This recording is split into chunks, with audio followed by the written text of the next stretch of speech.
ไหว้สาในปารมีธรรมพระเถระครูบาอาจารย์พระภิกษุสงฆ์สามเณรทุกตนทุกองค์ขอสวัสดีพี่น้องท่านผู้ฟังพ่อน้อยพ่อหลานพ่ออุ้ยแม่อุ้ยที่รับฟังรายการจากสถานีวิทยุกระจายเสียงพระพุทธศาสนาแห่งชาติและสังคมขึ้นเพื่อการศึกษาพระพุทธศาสนาและวัฒนธรรม FM 104.50 เมกะเฮิรตซ์จากวัดไฟหินวัดไฟเห็นตั้งอยู่หลังมหาวิทยาลัยเชียงใหม่ตำบลสุเทพอำเภอเมืองจังหวัดเชียงใหม่หลังมช.พี่น้องท่านผู้ฟังซึ่งเป็นสถานีวิทยุที่พี่น้องคนฟังเป็นเจ้าของทุกท่านช่วงนี้พี่น้องท่านผู้ฟังอากาศมันเปลี่ยนก็เดียวก็ฝนตกก็เดียวก็แดดออก ก็เดียวก็ร้อนก็เดียวก็หนาวอากาศมันเปลี่ยนก็รักษาสุขภาพของภัยของมันตุยช่วงนี้ก็มาพบปะกับรายการสาระธรรมกรรมเก่าซึ่งดำเนินรายการโดยเก้ากับผมพระหลวงสว่างธาตุอินจันทร์ประธานเครือข่ายกองทุนแม่ของแผ่นดินจังหวัดเชียงใหม่และ8จังหวัดภาคเหนือรองประธานศูนย์ประสานงานกองทุนแม่ของแผ่นดินแห่งชาติประธานคณะที่ปรึกษาผู้ตรวจราชการภาคประชาชนจังหวัดเชียงใหม่ด้านต่างๆก็มาพบปะกับพี่น้องท่านผู้ฟังมาเป็นกู้เป็นเกมในยามค่ำ ก่อนตะวันตกก่อนตะวันตกก็มาฟังขโยมเก่าหลังจากญาติกินข้าวแรงเสร็จเรียบร้อยมากินเตื้อรอลูกรอหลานปิ๊กมาบ้านมาจองก็มาเปิดวิทยุนั่งอิงฝาฟังขโยมเก่าอู้ก็เป็นรายการที่มาพบปะพี่น้องท่านผู้ฟังเป็นครั้งที่2ละทุกวันอาทิตย์พี่น้องท่านผู้ฟังในภาคบ่ายก็คือบ่ายโมงถึงบ่าย3โมง2 ชั่วโมงเต็มๆก็มาปะกับพ่อหลวงสว่างธาตุอินจันทร์หลังจากนั้นเวลา5โมงถึง6โมงแมลงก็มาปะกับพ่อหลวงสว่างแถมก็จะได้นำเอาสาระร้อยอันปันเรื่องกรรมเก่าข้าวห้ามมาเล่ามาอู้สู่กันฟังมาเป็นกู้เป็นเกมเพื่อมาให้พี่น้องท่านผู้ฟังเหงา ช่วงเนี้ยพี่น้องท่านผู้ฟังเอาหู้อยู่ว่าแต่ละคนน่ะบ่ค่อยสบายใจบ่ค่อยสบายใจหยังผักกาดก็แปลงหอมป้อมก็แปลง กะหล่ำพริกเกลือบักเขือแปลงหมดเนาะจีนก็แปลงแต่เดี๋ยวนี้ลดลงมาพ่องละมันแปลงบอกว่านะตอนเขาจะออกไปซื้อมันนี่ค่ะต้องปิดหน้าปิดตาให้นะออกบ้านไปกาดนี่นะพี่น้องท่านผู้ฟังเหลือผู้ไล่กันเนอะหันกะแกนตาเนาะป้ากลางตากลางตางนี่ตื้มหูจักว่าไผเป็นไผเปิ้นฮื้อใส่แมสเพื่อป้องกันรักษาสุขภาพฮื้อพ้นจากโรคไวรัสโควิดเนี่ยพี่น้องท่านฟังมันตึมไปไหนอยู่กับหมู่เฮาเนี่ยมันอาจจะอยู่แฝงกับอากาศอาจจะอยู่แฝงกับคนนะเพราะฉะนั้นถ้าคนหลายเนี่ยต้องเลี่ยงจะไปเข้าเวลามีการมีงานพี่น้องท่านฟังเพิ่นจะจัดให้นั่งไว้ระยะห่างประกอบกับจะมีการตรวจวัดสปะสเปดถ้าใครเป็นวัดเป็นไอนี่จะไปเนาะเพิ่นได้ถามช่วงนี้ไปไหนมาพ้องเป็นวัดก่อไอก่อ ถ้าใครเผลอไปไอเขาลงนี่นะเหลวเพราะหน้าเป็นโม ระมัดระวังอย่างไรก็ตามพี่น้องท่านผู้ฟังก็ให้ทำใจให้สบายฟังผู้นำฟังพ่อหลวงฟังพ่อกำนันฟังทางเทศบาลฟังแกนนำหลายๆคนอสมเนี่ยเพิ่นถึงมาชี้แจงแถลงการ ว่าช่วงนี้เป็นจะได้ช่วงนั้นเป็นจะได้เนาะก็ต้องฟังเปิ้นแล้วก็รักษาสุขภาพปฏิบัติตามกฎเกณฑ์ของเปิ้นเฮาก็จะป้นภัยที่เงี้ยมาได้ไปฉีดยากับไปฉีดเห็นเนาะฉีดวัคซีนล่ะเข็ม1เข็ม2เข็ม3นี่เนาะมันก็จะเข้าสู่ปกติพี่น้องท่านผู้ฟัง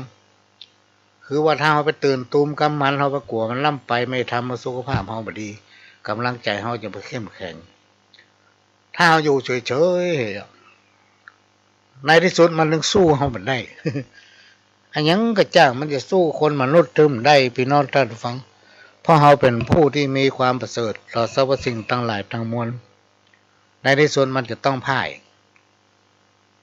เขาคิดว่าโลกแห่ที่มันจะลงขีดเมืองจะล้างเมืองสมัยก่อนมันยังอยู่ไปได้มันยังต้องหนีมันต้องหนีเพราะมันกลัวคนไงคนมนุษย์เนี่ยมันทำได้กูอย่างนะพี่น้องท่านผู้ฟังเรียกว่าเราทุกคนนั้นเป็นผู้ที่มีความวิเศษในตัว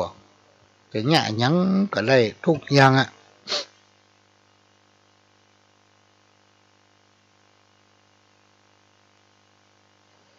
ถ้าสุขภาพเขาแข็งแรงสมบูรณ์เขาก็ต้องกวนสักอย่างเนอะพี่น้องท่านผู้ฟังจะรับจะนอนก็ไหว้พระสวดมนต์เหรอก่อนจะไหว้พระสวดมนต์ก็ตรวจน้ำหรือว่าไหว้พระสวดมนต์แล้วตรวจน้ำแล้วก็พลิกเข้าไปนอนบัฟันหายแจ้งเจ้ามาถ้าเป็นไม่ได้ก็ตรวจน้ำเหรอถ้าว่าบ้านเฮามันอยู่ห่างถนนก็ตรวจในบ้านบ่แล้วมันแจ้งดีดักระบอกก้อยเอามาถอกทั้งนอกใส่ต้นไม้เส้นเนี่ยเวลากลางค่ำกลางคืนกับดีลงบ้านลงจองประการสำคัญก็จะเป็นละบ้านพี่น้องท่านผู้ฟังเพราะในยุคปัจจุบันเนี่ยมันจะมีกับคนบ้านเฮาอยู่ตัวเฮาเนาะมันมีคนหลากหลายเข้ามาอยู่ในสังคมชุมชนบ้านเฮาเพราะฉะนั้นก็ต้องระมัดระวังไว้ประการสำคัญไผที่ชอบบูชาเตียนในยุคนี้พี่น้องท่านผู้ฟังอากาศมันแห้งเขาลองสังเกตถ้าฝนบัดตกเนี่ยนะพี่น้องท่านผู้ฟังแผ่นดินจะแห้งมันก็มันกรอบแห้งก็จนกรอบเลยนะพอหน้าดินนี่แห้งขนาดแห้งแรงที่จริงมันหลอกเขาทางในมันชื้นอยู่เพราะว่าอากาศมันแห้งเนี่ยมันทำให้เกิดไฟไหม้ง่ายอันนี้เป็นเรื่องที่ต้องป้องกันระวังไว้เนอะพี่น้องท่านผู้ฟังเนอะบางทีเขาต้องการสะเดาะข้อลดข้อกำนักหรือเก่าลองสังเกตพอข้าว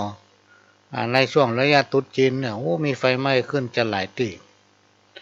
เพราะอากาศมันแห้งอันนี้ก็เป็นเรื่องที่นำมาฝากเนอะพี่น้องท่านผู้ฟังระมัดระวังปีนี้เป็นปี65ที่เขาว่าปีขานเนาะปีเสือเนาะที่จริงมันไม่ร้ายแรงอย่างหรอกพี่น้องท่านฟังมันก็เป็นปกติธรรมดาละจากการพูดพระทุกเสาร์วันพระมีหลายวันมีศีล8 ค่ำแล้วก็ศีล15 ค่ำมีข้างขึ้นแล้วก็ข้างแรมอันนี้เป็นปกติธรรมดาที่เราต้องเผชิญละนี่ก็ไม่ต้องกังวลอย่างสักอย่างพี่น้องท่านผู้ฟังมันอยู่ที่ตัวของเราอยู่ที่สติปัญญาอยู่ที่จิตใจของเราทุกอย่างมันมีเหตุมีผลนะพี่น้องท่านผู้ฟังจะไปหูเบาจะไปเชื่อคนง่ายอันนี้เป็นเรื่องที่นำมาฝากเพราะปัญหามันเกิดกับคนหลายคนอันใดบ่ฮู้เร็วอู้จะถามคนเฮาจะงามเพราะการแต่งย่องอยู่ตามกองธรรมน้อมนำถูกต้องอันเป็นแนวกองชีวิตกายว่าจะใจต้องได้พินิจเมื่อผิดพลาดฮืออาภัยม่อนจักกาวไว้ฮือเก็บใส่ใจจะได้เดือดนั้นไปป้น3-4 บ้านเปิ้นจักเล่าสู่อันนี้ขอห้ามอย่าทรมานสัตว์น้อยอย่าได้ข้ามขาลาวีต่ำก้อยแก่คนผู้ด้อยปัญญาอย่าได้อวดหูขี้อู้มุสาอย่าสูบกัญชาปากันกินเหล้าเฮ้ยำเก่งคนแก่คนเฒ่าอย่าไปหูเบาง่ายล้ำ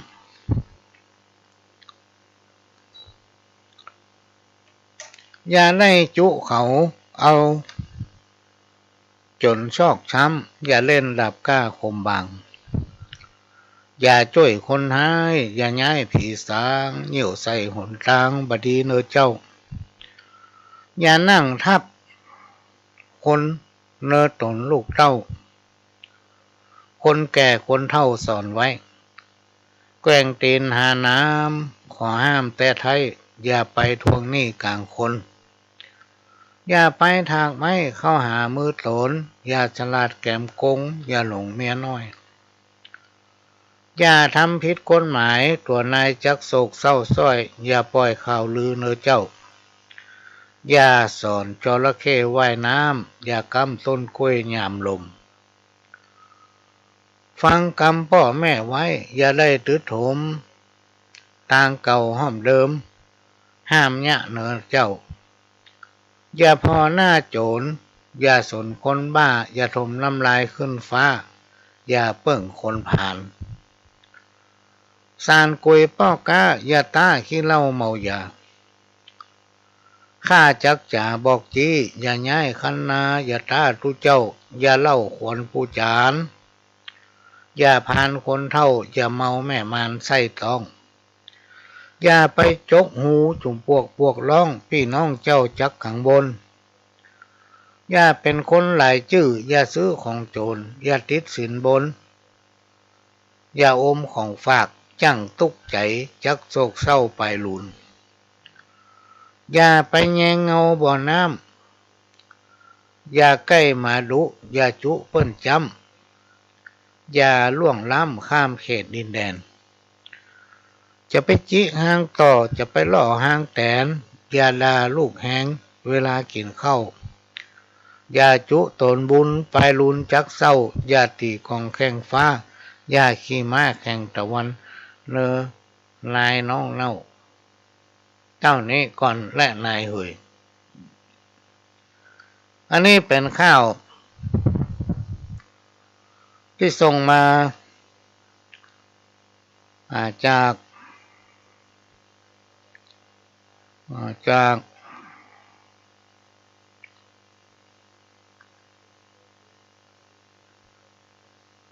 น่าจะเป็นของเดี๋ยวเนอะชื่อเป็นมีนายหัวน่ะ จาไม่ไว้ดีคำใส่เนอะพี่น้องท่านฟังวัดสถาวัดพระนอนแม่ปงหมู่5ตำบลแม่ปงได้ส่งข้าวนี่มาเมื่อแล้วก็เผลอไม่ไว้จังถามมาข้าวให้แม่ไม่ไหน วันนี้มาถามละเอามาอ่านแล้วฟังแล้วหลายรอบละ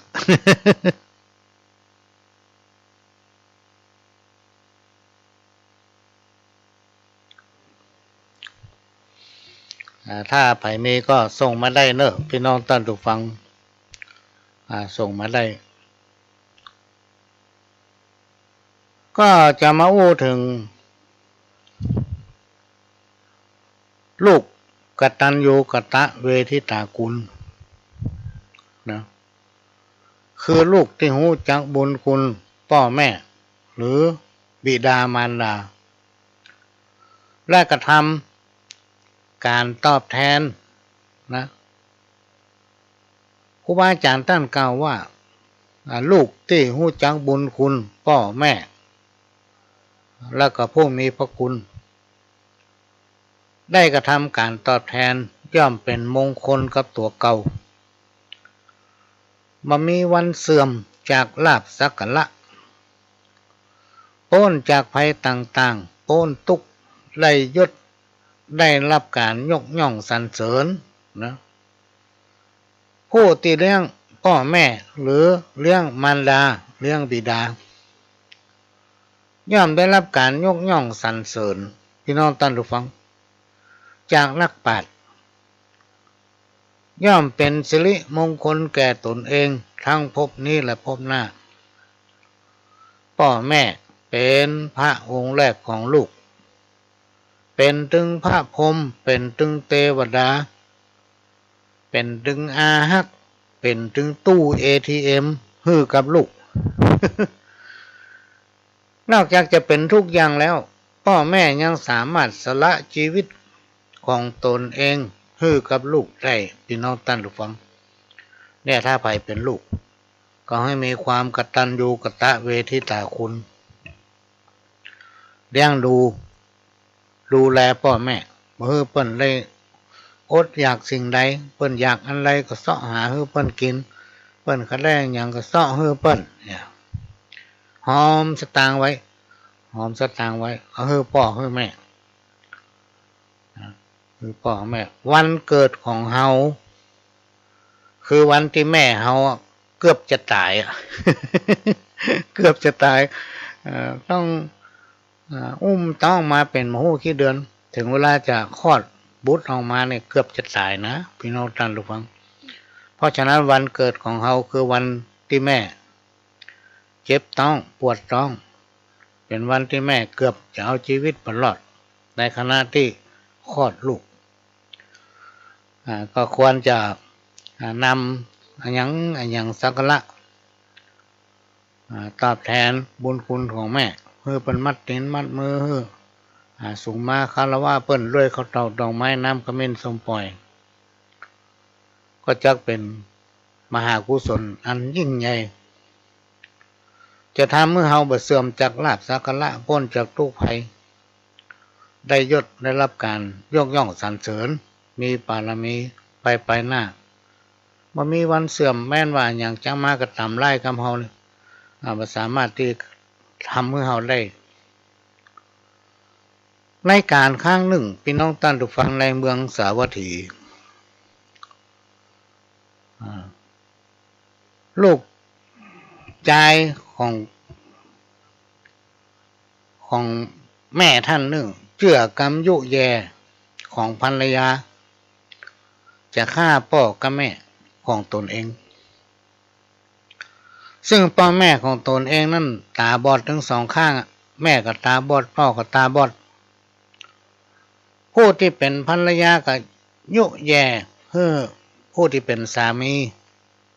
หลอกเอาพ่อกับแม่เนี่ยเดินทางเข้าไปป่าเพื่อเอาไปฆ่าทิ้งเหี้ยถ้าสู่หักฆ่าอีเนาะ เพื่อเอาพ่อแม่ไปฆ่าเอาไปปล่อยไปฆ่าในป่าบุญไปไกลๆถ้าหักฆ่าละสู่ต้องทำได้ผู้เป็นปัจจัยพี่น้องท่านเราฟังก็ฟังคำยุแย่ของภรรยาคิดจะฆ่าพ่อกับแม่ยุพ่อแม่เข้าป่าหิมพานต์หลอกลวงพ่อแม่เดินเข้าไปยังกลางป่าพอเข้าไปไก่เข้าพอถึงที่หมายที่ปอดตาคนพี่น้องท่านเราฟังทำทีเป็นพวกโจรจะมาปล้นฆ่าพ่อกับแม่ก็ห้องตะโกนบอกเขาลูกว่าลูกเฮ้ยพ่อกับแม่เท่าแก่แล้ว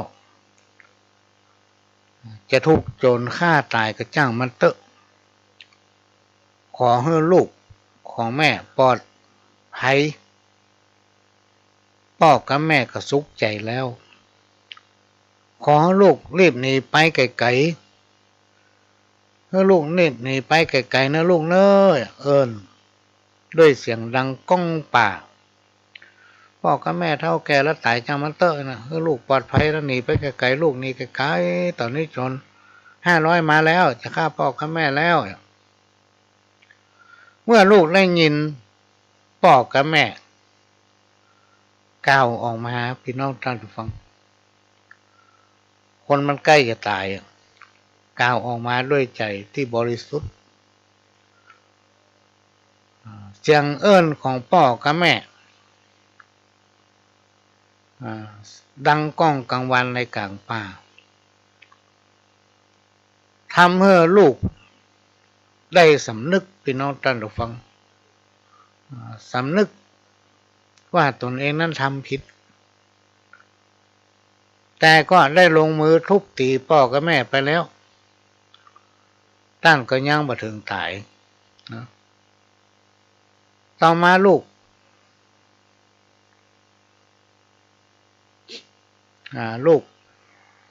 อากตัญญูได้สิ้นใจตายไปก่อนได้เสวย ไปเสวยทุกขเวทนาตกมรณะหลายภพหลายชาติเมื่อเกิดมาเป็นคนก็ถูกเปิ้นฆ่าตายหลายภพหลายชาติพี่น้องท่านรู้บ้างอันนี้ก็เป็นนิทานในสมัยก่อนพุทธกาลพี่น้องท่านรู้บ้างการกระทำต่อบุพการีคือพ่อกับแม่เนี่ยคือพ่อแม่เนี่ยเป็นพระองค์แรกของลูกเป็นพระในบ้านถ้าใครติดตามตำนานได้อ่านได้ศึกษาได้ฟังตำนานของหลวงพ่อครูบาเจ้าศรีวิชัยนาคบุญแห่งล้านนาเนี่ยในสมัยก่อนเนี่ยพี่น้องท่านฟังและไผ่ประทานขันเข้าครูบาเจ้าเพิ่นจะถามว่าพระที่บ้านเขาตานหรือยังได้ถวายหรือยังก่อนที่จะมาตานเราเนี่ยพระในบ้านก็คือพ่อกับแม่พี่น้องท่านฟังถ้าบ่ได้ตานเดี๋ยวเปิ้นฮื้อไปตานพระในบ้านเดี๋ยวก่อนแล้วถึงไปตานเปิ้น ในสมัยนั้นเปิ้นจะเน้นในการที่ลูกจะต้องมีความกตัญญูกตเวทิตาคุณต่อพ่อต่อแม่แล้วคนทั้งหลายก็เหมือนกันนะพี่น้องท่านฟังจะต้องมีความกตัญญูต่อผู้มีคุณกตุนอันเนี้ยเป็นสิ่งสำคัญที่สุดถ้าเป็นคนที่อกตัญญูหูจักคุณคนเนี่ยให้มาการบ่ขึ้นนะพี่น้องท่านฟังอยู่ในกำม่วนมีสตางค์กำม่วนลงม่วนใจเพราะเฮามีความกตัญญูกตเวทิตาคุณเฮามีความรู้สึกเกี่ยวกับการพูดจาคุณคนเกิดเป็นคนต้องกลฮื้อทั่วปากอย่าลั่วก้นอย่าลั่วความชั่วบ่เอาเมาบ่มีเป็นคนดีของพ่อของแม่และก็ของลูกของหลานนอกจากเฮาจะมีพ่อมีแม่เฮามีลูกมีหลานพี่น้องท่านผู้ฟังเฮามีลูกมีหลานที่ต้องประพฤติปฏิบัติตนให้เป็นตัวอย่างกับเขาเนาะถ้าเฮาบ่ประพฤติปฏิบัติตนให้เป็นตัวอย่างกับเขาแล้วไผจะมาเป็นแบบให้เขาใครจะเป็นแบบให้เขายิ่งคนในยุคปัจจุบันเนี่ยพี่น้องท่านผู้ฟังมั่นใจฟังไผขนาดครูบาอาจารย์มันยังฟังเปิ้นขนาดเจ้าหน้าที่ตำรวจผู้พิทักษ์สันติราษฎร์มันยังบ่ฟังเปิ้นมันยังลั่นให้ติดตามข่าวก็ติดตามข่าวรอนวัยรุ่นมาดูจิตใจมันกระด้างกระเดื่องในข่าวนะพี่น้องท่านผู้ฟังหมูจักที่ต่ำที่สูงไปคบเพื่อนคบฝูงไปอยู่ไกลหูไกลตาพ่อแม่โดยเฉพาะข่าวที่กรุงเทพเนี่ยพี่น้องท่านฟังลองสังเกตพอเถอะมันจะเหมือนทั้งบ้านเฮาลูกทั้งบ้านเมืองเหนือเฮาล้านนาเฮาตั้งแต่ตอนล่างถึงตอนบนเนี่ยมันมีวัฒนธรรมประเพณีมีหีบมีหอยมีพ่อมีแม่ที่ยึดลักพี่น้องท่านฟังเอาวัฒนธรรมประเพณีสมัยปู่ย่าตายายมาสั่งมาสอนเขากระทำให้คนดังเมืองเหนือเขาเนี่ยจิตใจงามพี่น้องท่านรู้บ้างว่ามันร้อนทั้งใต้โยกพวกตีกันนะขนาดตำรวจไปห้ามตีตำรวจก็ทำ ลองดูข่าวเด้อมีอันสัมปะเพราะบางคนหลายพื้นที่หลายเชื้อชาติศาสนามาอยู่รวมกันอยู่ห่างไกลพ่อแม่ปู่ย่าตายายมีไผสอนนะไปคบกันกระทำในสิ่งที่เขาว่ามันดีละที่จริงมันไม่ดีผิดกฎหมายตัวอันนี้ก็เป็นสิ่งที่เอามาฝากเขาก็จะต้องช่วยกันบอกลูกบอกหลานพอลูกหลานของไผของมันพี่น้องท่านฟังสิ่งที่บดีเนี่ยอันใดที่เป็นว่าบดีจะไม่ให้เขาทำที่ว่ามันผิดกฎหมายเนี่ยเวลาเปิ้นจับเปิ้นเงียบไปเนี่ยขึ้นศาลเนี่ยต้องเสียเวลาเสียเงินเสียทองพี่น้องท่านฟังโอ้ลำบาก เพราะนั้นเราต้องดูแลลูกเต้าเราหลานเราคือเขาเป็นคนดีในครอบครัวคือเขาเป็นคนดีในวงตระกูลคือเขาเป็นคนดีในสังคมชุมชนอันนี้ก็นำมาฝากเนอะพี่น้องท่านผู้ฟังอย่าเพลินถือว่าเงินนั้นเป็นใหญ่จิตใจเหนือสิ่งอื่นใดล้ำค่าความสุขความทุกข์อยู่ที่ใจคนเฮาทุกคนว่ายวนเพราะผลของกรรมคนเฮาทุกคนเนี่ยต้องว่ายวนในวัฏสงสารพี่น้องท่านผู้ฟังด้วยผลของกรรมของใครของมัน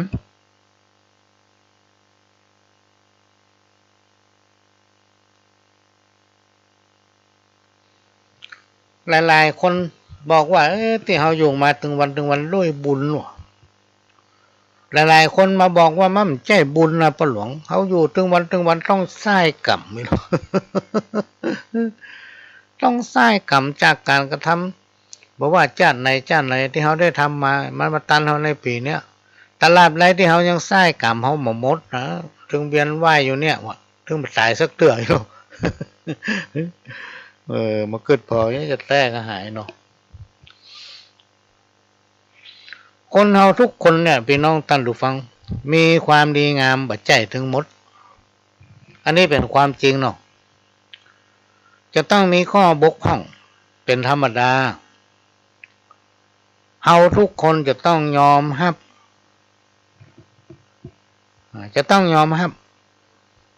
ในข้อบกพร่องของตนเองนะเขาจะต้องยอมรับมัน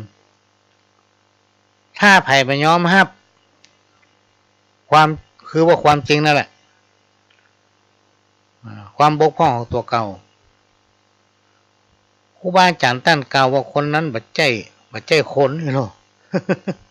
ถ้าไผ่ยอมรับว่าความจริงเป็นสิ่งบัดตายสิ่งที่เขาทำไปนั้นมันไม่ค่อยถูกต้องมันเป็นข้อบกพร่องของตนเองอันนั้นคือคนและถ้าคนเราทุกคนมองกันในแง่ดีทุกสิ่งทุกอย่างพี่น้องท่านผู้ฟังก็ย่อมจักเกิดความสำเร็จนะเปิ้นย่าอย่างก็มองไปในแง่บดีหมดเนี่ยเปิ้นย่าอย่างก็มองไปในแง่บดีหมดพอคนกระเปลือกนอกเวลาเปิ้นประชาสัมพันธ์ขอความร่วมมืออันนั้นอันนี้นอกจากตัวมือความร่วมมือว่าให้เปิ้นทำความสำเร็จมันย่อมจักบ่เกิดบ้านเมืองเฮาพี่น้องท่านผู้ฟังอยู่ได้แคล้วคลาดปลอดภัยอยู่เย็นเป็นสุขมาได้เพราะความสามัคคี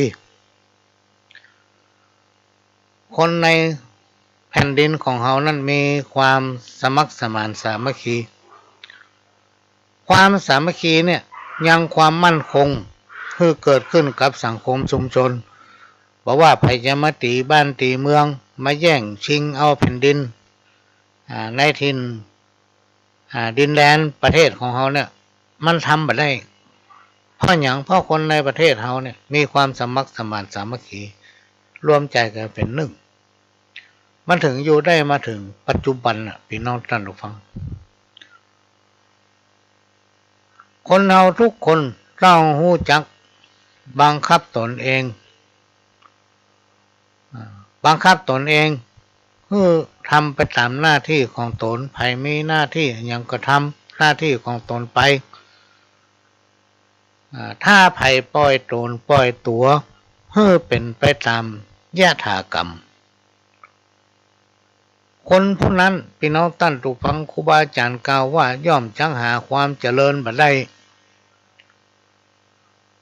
บางอย่างเขาอาจจะทำคนเดียวได้แต่บางอย่างเขาไม่สามารถที่ทำคนเดียวได้คนเราทุกคนพี่น้องท่านผู้ฟังถ้ามีชีวิตอยู่แบบขาดคุณธรรมย่อมขาดความสุขอยู่เคียงคู่กับความทุกข์ บสุขสันต์เหมือนดังโลกนี้ขาดเดือนกับตะวันย่อมมีแต่ความมืดมิดไร้ทิศทางอันนี้เป็นสุภาษิตคติเตือนใจสมัยที่ครูบาอาจารย์เปิ้นยังมีชีวิตอยู่เปิ้นก็นำไปสอนคนเพื่อให้สำนึกกระทำในสิ่งที่ดีงามเป็นแบบอย่างให้กับครอบครัวของตนเองให้กับลูกเต้าเหล่าหลานเพื่อให้สังคมชุมชนนั้นอยู่เย็นเป็นสุขกรรมเกิดจากการกระทำมันมีถึงกรรมดีและกรรมบดีกรรมว่าจิตวิญญาณคือสิ่งที่อยู่ในร่างของคนเฮาในขณะที่เฮาทั้งหลายมีชีวิตอยู่เนี่ยจิตวิญญาณนั้นก็จะสิงอยู่ในร่างของเฮาเนี่ยแต่ในขณะที่วันใดวันหนึ่งเฮาเสียชีวิตลงจิตวิญญาณนั้นก็จะออกจากร่างของเฮาเนี่ยพี่น้องท่านผู้ฟังแล้วล่อนเล่ไปหาที่เกิดไม่ทิ้งร่างที่เฮาอาศัยอยู่เป็นซากเปิ้นเฮาว่าศพบ่มีใครต้องการใครได้ไผถึงบ่ใครได้ ในที่สุดเขาเอาไปเผากลายเป็นขี้เถ้ากลายเป็นขี้ดินเป็นปุ๋ยครูบาอาจารย์เปิ้นเฮาว่าคืนสู่ธรรมชาติเรื่องของคนกับผีเรื่องของผีกับคนจึงหนีกันบ่พ้นสักวันใดวันหนึ่งคนก็จะกลายเป็นผีถ้าไผผู้ใดเมื่อยังมีชีวิตอยู่เป็นคนได้ทำบุญนัก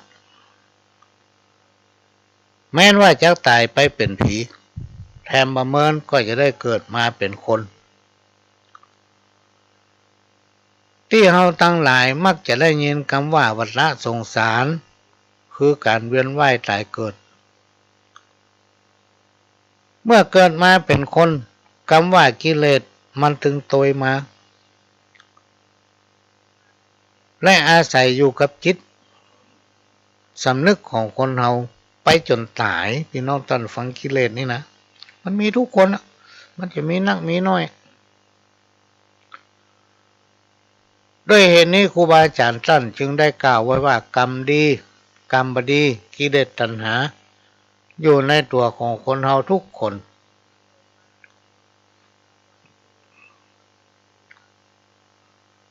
ช่วงนี้ก็จะนำเอานิทานเรื่องหนึ่งมาเล่าให้ฟังในอดีตการเมื่อมาแล้วมีนายพรานคนหนึ่งเดินทางเข้าป่าหิมพานต์ในขณะที่เดินอยู่นั้นก็หันชายคนหนึ่งตกอยู่ในหลุมรักทรัพย์และไม่สามารถจะขึ้นมาได้ผู้ชายคนนั้นก็ห้องขอให้นายพรานช่วยและให้สัญญาว่าถ้าว่าท่านช่วยเฮาให้ขึ้นจากหลุมรักทรัพย์นี้ได้เฮาจะบ่ลืมบุญลืมคุณของท่านเลยเฮาจะจดจำพระคุณของท่านตลอดไปจนวันตายนายพรานก็ได้ดึงเอาผู้ชายคนนั้นขึ้นมาได้เมื่อขึ้นมาได้ชายดังกล่าวก็อู้กับนายพรานว่าเฮาเนี่ยเป็นช่างทองช่างตีทองหล่อทองของพญาเจ้าเมือง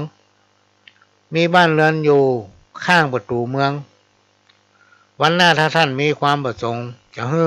เฮาช่วยเหลืออันหยังให้ไปหาเฮาเถอะเฮายินดีที่จะช่วยเหลือท่านเพราะท่านได้ช่วยเหลือชีวิตของเฮาในวันนี้จากนั้นนายพรานก็เดินต่อไปในป่าหิมพานต์พี่น้องท่านทุกฟังเดินไปก็ได้ไปปะเสือตัวหนึ่งตกหลุมและก็ติดกับดักที่วางไว้เมื่อเสือหันนายพรานเดินมาก็ร้องอ้อนวอนขอให้นายพรานช่วยถ้าท่านช่วยเฮาให้เป็นอิสระได้ข้าจะบ่ลืมพระคุณของท่านไปจนตายนายพรานก็ได้ช่วยเหลือ เสือนั่นแหละคือปล้นจากกับดักเมื่อปล้นแล้วเสือก็อู้ขึ้นว่าดูก่อนท่านนายพรานผู้ใจบุญ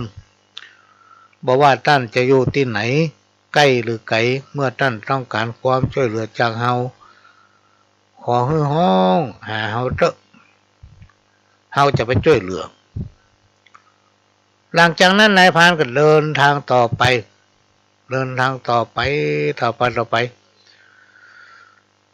ไปหำสักน้อยก็ได้ปะงูตัวหนึ่งตกอยู่ในบ่อ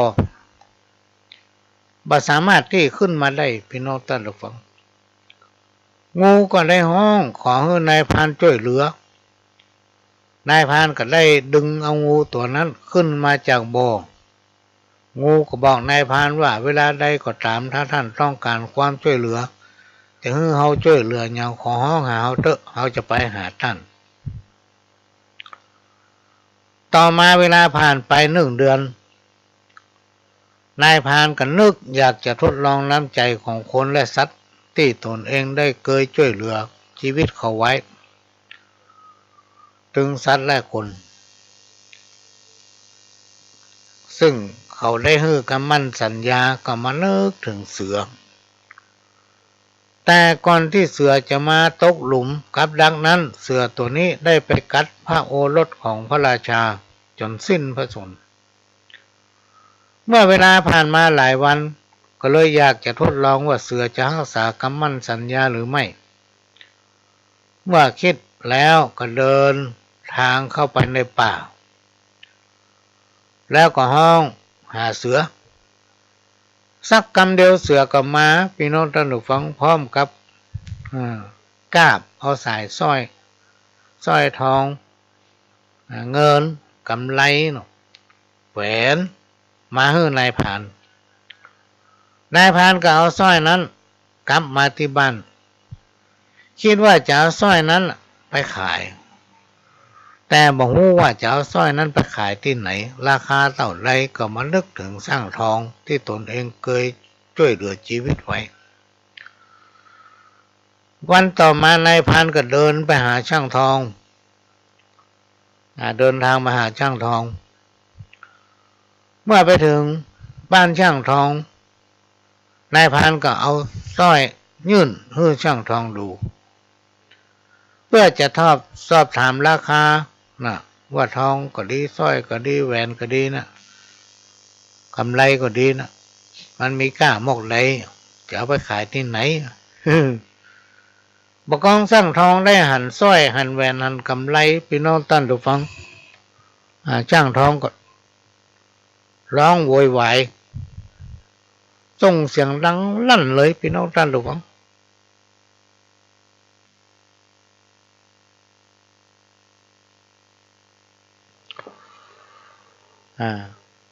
พร้อมตะโกนให้ทหารของพระราชาเนี่ยว่าไอ้ตัวเนี้ยเป็นคนฆ่าลูกพระราชาเมื่ออู้จบนายช่างก็สั่งให้ทหารจับกุมนายพรานมัดไว้ยังลงตีทองนั่นแหละพี่น้องท่านผู้ฟังส่วนตนเองก็รีบเดินทางเข้าเฝ้าพระราชาและรับรางวัลที่พระราชาประกาศไว้ว่าถ้าไผจับคนที่ฆ่าพระโอรสได้จะพระราชทานเงินรางวัลให้1,000 ตำลึงเมื่อพระราชาทรงทราบได้รับและก็ได้ให้เงิน1,000 ตำลึงกับช่างตีทองแล้วพร้อมกับสั่งให้เสนาอามาตย์นำเอานายพรานมามัดไว้ที่ท้องพระโรงเพื่อเตรียมจะประหารในวันรุ่งเช้าในเวลานั้นนายพรานก็ร้องขอชะลอการลงอาญาไว้7 วันพระราชาทรงผ่อนผันตามที่เสนอขอในตอนกลางคืนกลางดึกพี่น้องท่านผู้ฟังนายพรานก็คิดถึงงูที่ตนเองได้ช่วยเหลือพอคิดถึงสักกรรมงูก็เลยมานำเอายาตาบอดมาให้และในขณะที่พระมเหสีของพระราชากำลังบรรทมอยู่นั้น งูก็เข้าไปกัดที่พระเนตรของพระราชาของมเหสีพระราชาทำให้พระเนตรของพระมเหสีของพระราชาบอดทันทีพี่น้องท่านผู้ฟังพระราชามีรับสั่งให้โหนและเสนาอามาตย์ร้องเปล่าประกาศหาหมอมารักษาภัยผู้ใดก็ไม่สามารถรักษาได้พี่น้องท่านผู้ฟังหาหมอมารักษาจนหมดเมืองมีภัยรักษาได้ต่อมาพระราชาทรงนึกขึ้นได้ว่านายพรานคนนี้คงจะเก่งทางด้านสมุนไพรพระองค์จึงรับสั่งให้นำนายพรานเข้ามาเฝ้าเมื่อถูกนำตัวเข้าไปยังที่ประทับของพระมเหสีนายพรานก็นำเอายาที่งูนำมาให้นั่นปิดตรงพระเนตรของพระมเหสีและก็ปรากฏว่าพระมเหสีของพระราชามองหันพอหันเหมือนเดิมพญาเจ้าเมืองหรือพระราชามีพระราชประสงค์ที่จะพระราชทานรางวัลให้แก่นายพรานนายพรานได้โอกาสจึงกราบทูลถึงเรื่องสร้อยที่เขาได้มาให้พระองค์ทรงทราบได้เล่าว่าตัวเองนั้นมียาที่มารักษาพระมเหสีนั้นก็ได้มาจากงูที่เข้ามาช่วยเหลือชีวิต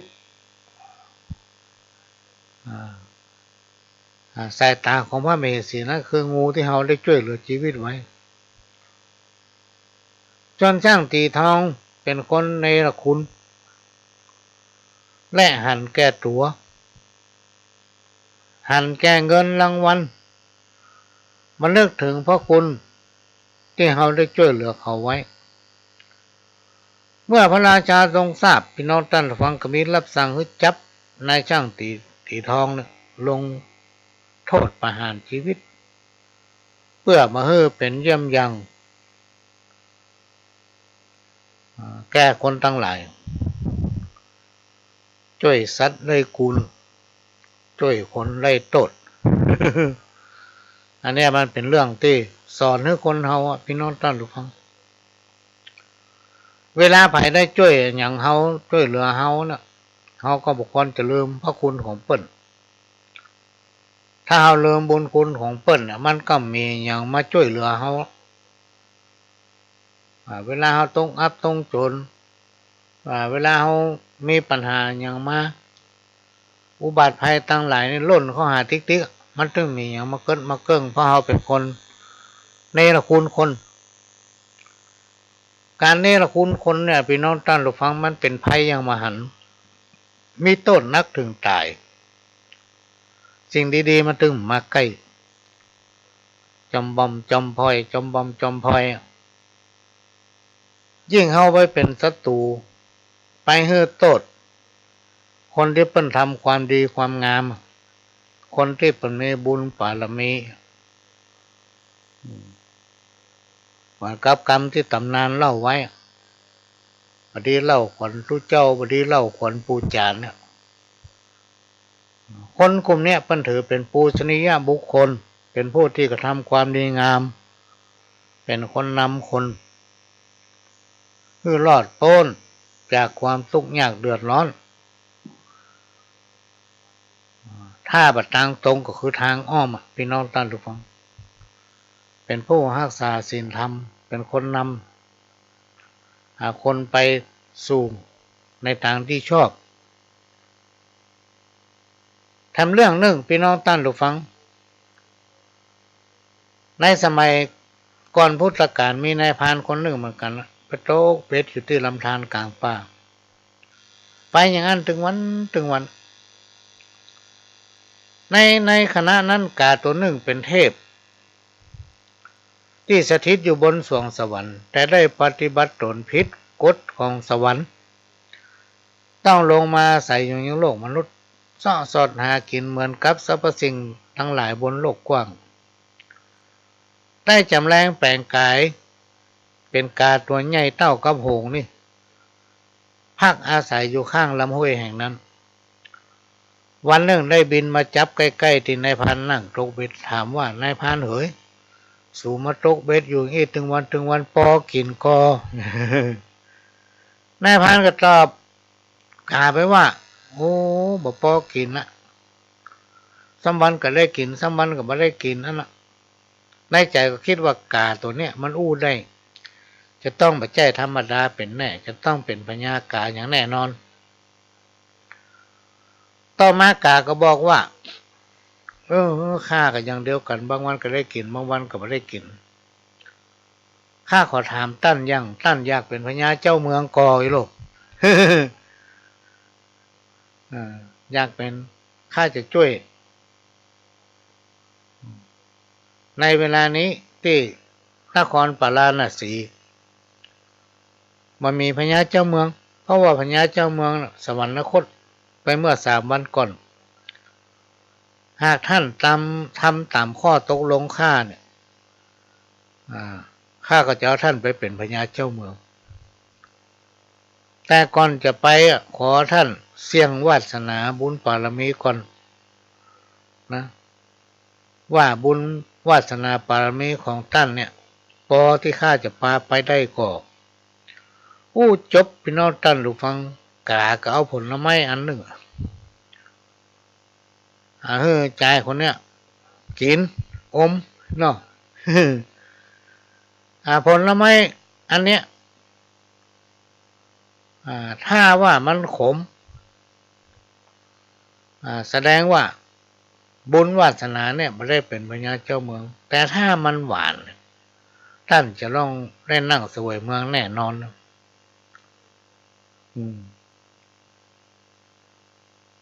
ายพรานก็เอามาอมที่จริงมันขมนะพี่น้องท่านฟังแต่นายพรานมาอยากเป็นพญาเจ้าเมืองกิเลสตัณหามีอยู่ในใจแล้วลูกก็เลยบอกพญากาไปว่าโอ้หวานนี่เนาะที่จริงมาขมขนาดอ่ะ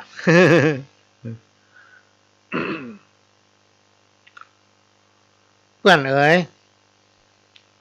เพื่อนจะต้องได้เป็นพญาเจ้าเมืองละพี่น้องเมื่อพานตกเบ็ดบอกว่ามันหวานกาก็พานตกเบ็ดขึ้นอยู่บนหลังของกาแล้วก็บินไปยังนครปาราณสีกาบเอานายพรานเข้าไปอยู่ในปราสาทแล้วก็กราบเอาพระบรมศพของพญาเจ้าเมืองปาราณสีนั้นไปทิ้งนอกเมืองที่รับตาคนแล้วกากลับมาจากนั้นก็พาพานตกเบ็ดเข้าไปอยู่ในปราสาทอยู่ในโรงโกรธแทนและในช่วงนั้นก็สัญญากันว่าทุกเดือนพญาเจ้าเมืองหรือนายพรานจะต้องเอาสัตว์เลี้ยงไปให้ข้ากินที่นอกเมืองเดือนละตัวไอ้หนอ โอเคได้สักพักหนึ่งพี่น้องท่านผู้ฟังพญากาก็อยู่ทั้งนอกปราสาทดูแลสถานการณ์ว่าไม่เป็นได้ครับเมื่อนายพรานนั่งอยู่ในโกฏได้รับความลำบากพี่น้องท่านผู้ฟังรอสว่างบ่ได้รอให้มันแจ้งกับบ่ได้ดิ้นไปดิ้นมาส่งเสียงดังกุกกักเสียงดังสนั่นประสาทพวกเสนาอามาตย์ข้าราชบริวารที่นอนเฝ้าพระบรมศพต่างตกใจป้ากันลุกขึ้นนึกว่าผีหลอก